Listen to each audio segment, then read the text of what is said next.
One of the very first times I was asked to speak to a group of young women, their moms and their leaders, I didn't want to be late. So I wrote down what I had felt prompted to share. I fixed dinner early. I helped my kids with their homework. I was prepared.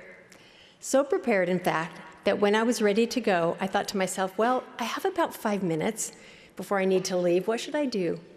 And then I remembered that I had forgotten to floss my teeth.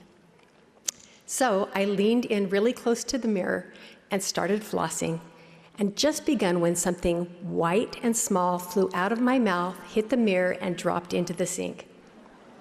I looked down in shock to see part of my tooth lying there.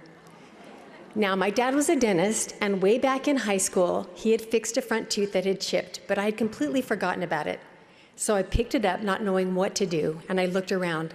Luckily, right next to the sink was some super glue. Back then, I had long red acrylic nails. They were so lovely.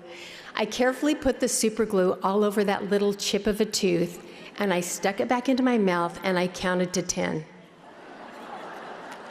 But when I took my finger away, I realized that I had super glued my lip to my tooth.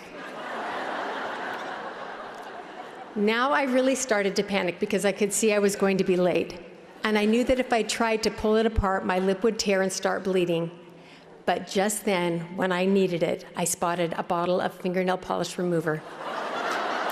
Yes. So I quickly poured it onto a cotton ball, trying frantically to undo the glue, and it worked a little too well because now I had red nail polish running down my hands onto my crisp white blouse, and I'm not making this up.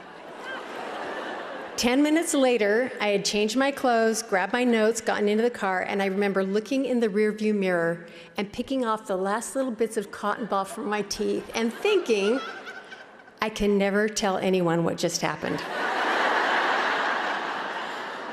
But my next thought was, why not? I was going to speak to those young women and their leaders about being real. And why wouldn't I share what life is really like for me?